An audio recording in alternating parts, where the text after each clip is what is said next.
इस ऋग्वेद से सब पदार्थों की स्तुति होती है, अर्थात ईश्वर ने जिसमें सब पदार्थों के गुणों का प्रकाश किया है। इसलिए विद्वान लोगों को चाहिए कि ऋग्वेद को प्रथम पढ़ के उन मंत्रों से ईश्वर से लेके पृथ्वी पर्यंत सब पदार्थों को यथावत जान के संसार में उपकार के लिए प्रयत्न करें। ऋग्वेद शब्द का अर्थ यह है कि जिससे सब पदार्थों के गुणों और स्वभाव का वर्णन किया जाए वह ऋग, और वेद अर्थात जो यह सत्य सत्य ज्ञान का हेतु है। इन दो शब्दों से ऋग्वेद शब्द बनता है। 11वां सूक्त। अथ एकादशं सूक्तम्। ऋषिः जेता माधुच्छन्दसः देवता इन्द्रः छन्दः निच्छृदनुष्टुप् अनुष्टुप् भूरिगुष्णिक् विराडनुष्टुप् स्वरः गान्धारः ऋषभः। मंत्र 1। इंद्रं विश्वा अभिवृतं समुद्रगजसं गिरः रथितमं रथीनां वाजानां सत्पतिं पतिम्। पदार्थ। हमारी ये सब स्तुतियाँ जो आकाश में अपनी व्यापकता से परिपूर्ण ईश्वर व जो नौका आदि पूर्ण सामग्री से शत्रुओं को जीतने वाले मनुष्य, जो बड़े बड़े युद्धों में विजय कराने व करने वाले, जिसमें पृथ्वी आदि रथ अर्थात सब क्रीड़ाओं के साधन तथा जिसके युद्ध के साधन बड़े बड़े रथ हैं, अच्छी प्रकार जिनमें जय और पराजय प्राप्त होते हैं, उनके बीच जो विनाश रहित प्रकृति और द्रव्यों का पालन करने वाला ईश्वर व सत्पुरुषों की रक्षा करने वाला मनुष्य, जो चराचर जगत और प्रजा के स्वामी व सज्जनों की रक्षा करने वाले और विजय के देने वाले परमेश्वर के व शत्रुओं को जीतने वाले धर्मात्मा मनुष्य के गुणानुवादों को नित्य बढ़ाते रहे। भावार्थ। इस मंत्र में श्लेषालंकार है। सब वेदवाणी परमेश्वर युक्त सब में रहने, सब जगह रमण करने, सत्य स्वभाव तथा धर्मात्मा सज्जनों को विजय देने वाले परमेश्वर और धर्म व बल से दुष्ट मनुष्यों को जीतने तथा धर्मात्मा व सज्जन पुरुषों की रक्षा करने वाले मनुष्य का प्रकाश करती है। इस प्रकार परमेश्वर वेदवाणी से सब मनुष्यों को आज्ञा देता है। मंत्र 2। सच्चेत इंद्रवाजिनो मा भीम सवसस्पते त्वामभिप्रणो नुमो जेतारमपराजितम्। पदार्थ। हे अनंत बल व सेना बल के पालन करने हारे ईश्वर व अध्यक्ष, प्रत्यक्ष शत्रुओं को जिताने व जीतने वाले, जिसका पराजय कोई भी न कर सके, उस आप को उत्तम विद्या व बल से अपने शरीर के उत्तम बल व समुदाय को जानते हुए हम लोग अच्छी प्रकार आपकी बार बार स्तुति करते हैं, जिससे हे सब प्रजा व सेना के स्वामी, आप जगदीश्वर व सभाध्यक्ष के साथ हम लोग मित्र भाव करके शत्रुओं व दुष्टों से कभी भय न करें। भावार्थ। इस मंत्र में श्लेषालंकार है। जो मनुष्य परमेश्वर की आज्ञा के पालने व अपने धर्मानुष्ठान से परमात्मा तथा शूरवीर आदि मनुष्यों में मित्र भाव अर्थात प्रीति रखते हैं, वे बल वाले होकर किसी मनुष्य से पराजय व भय को प्राप्त नहीं होते। मंत्र 3। पूर्वेरिन्द्रस्य राजयो न विदस्यन्त्यूतया यदि वाजस्य गोमदस्तोत्रिभ्यो मंघते मगम्। पदार्थ। जो परमेश्वर व सभा और सेना का स्वामी, जो जगदीश्वर व सृष्टि के गुणों की स्तुति करने वाले धर्मात्मा विद्वान मनुष्य हैं, उनके लिए जिसमें सब सुख प्राप्त होते हैं उस व्यवहार तथा जिसमें उत्तम पृथ्वी, गो आदि पशु और वाणी आदि इंद्रियां वर्तमान हैं, उसके संबंधी विद्या और स्वर्ण आदि धन को देता है, तो इस परमेश्वर तथा सभा सेना के स्वामी की सनातन प्राचीन दान शक्ति तथा रक्षा हैं। वे कभी नहीं नाश को प्राप्त होती, किंतु नित्य प्रति वृद्धि ही को प्राप्त रहती हैं। भावार्थ, इस मंत्र में भी श्लेषालंकार है। जैसे ईश्वर व राजा की इस संसार में दान और रक्षा निश्चल न्याययुक्त होती है, वैसे अन्य मनुष्यों को भी प्रजा के बीच में विद्या और निर्भयता का निरंतर विस्तार करना चाहिए। जो ईश्वर न होता तो यह जगत कैसे उत्पन्न होता, तथा जो ईश्वर सब पदार्थों को उत्पन्न करके सब मनुष्यों के लिए नहीं देता तो मनुष्य लोग कैसे जी सकते। इससे सब कार्यों का उत्पन्न करने और सब सुखों का देने वाला ईश्वर ही है, अन्य कोई नहीं। यह बात सबको माननी चाहिए। मंत्र 4। पुराम्बिन्दुर्युवा कविरमितौ अजायत इन्द्रो विश्वस्य कर्मणो धर्ता वज्रे पुरुषुतः।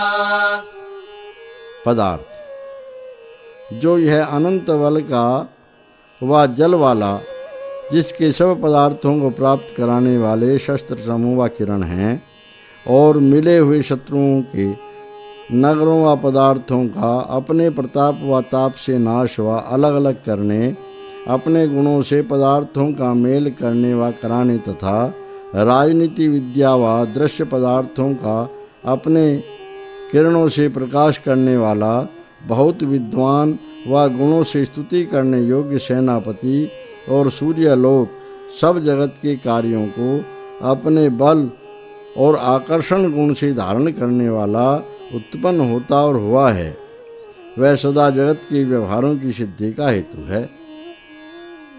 भावार्थ, इस मंत्र में श्लेषालंकार है।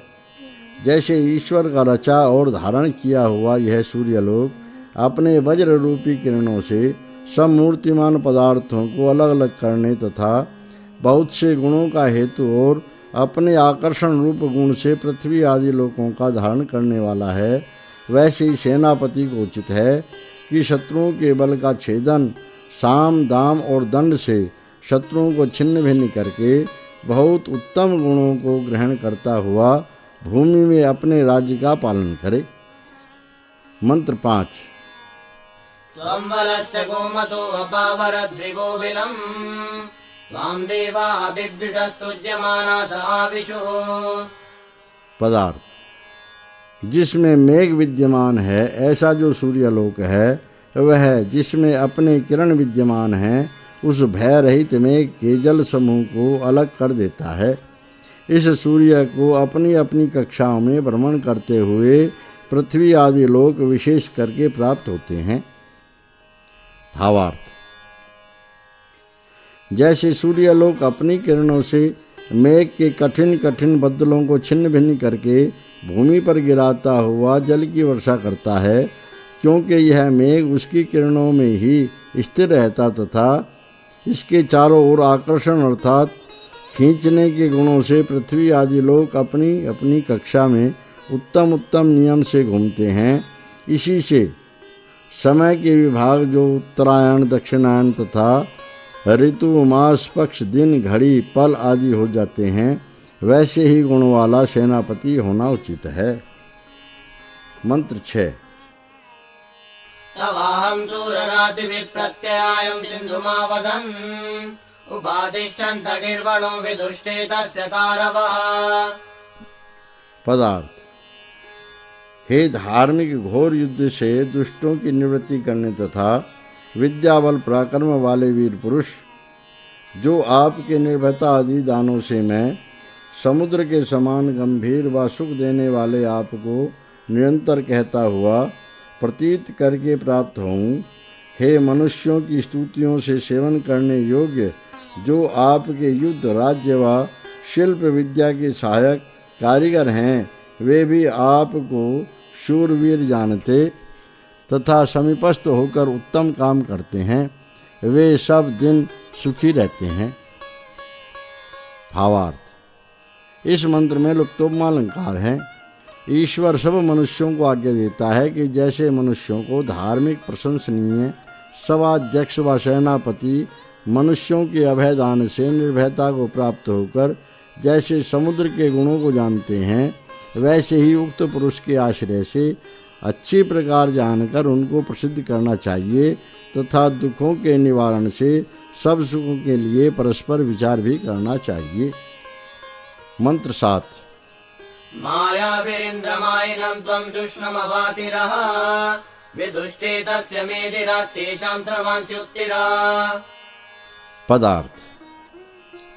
हे परमेश्वरियों को प्राप्त कराने तथा शत्रुओं की निवृत्ति कराने वाले शूरवीर मनुष्य, तू उत्तम बुद्धि, सेना तथा शरीर के बल से युक्त होके विशेष बुद्धि के व्यवहारों से जो धर्मात्मा सज्जनों का चित्त व्याकुल करने, दुर्बुद्धि, दुख देने वाला सबका शत्रु मनुष्य है, उसका पराजय किया कर।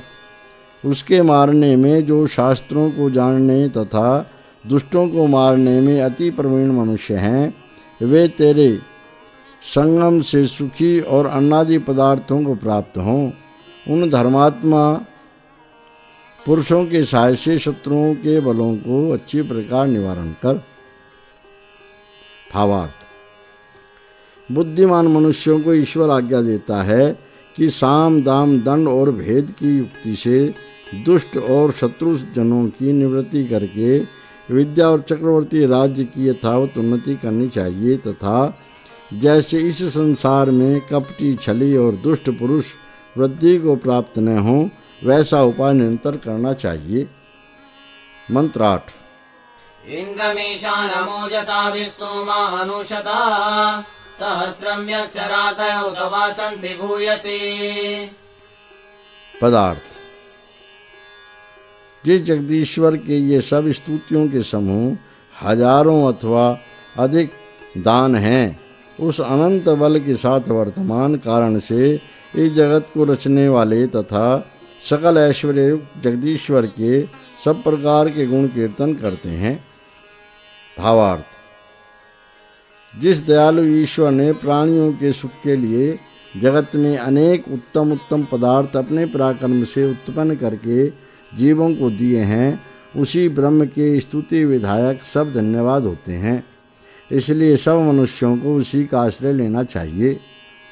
इस सूक्त में इंद्र शब्द से ईश्वर की स्तुति, निर्भयता संपादन, सूर्यलोक के कार्य, शूरवीर के गुणों का वर्णन, दुष्ट शत्रुओं का निवारण, प्रजा की रक्षा तथा ईश्वर की अनंत सामर्थ्य से कारण करके जगत की उत्पत्ति आदि के विधान से इस 11वें सूक्त की संगति 10वें सूक्त के अर्थ के साथ जाननी चाहिए। यह 11वां सूक्त समाप्त हुआ।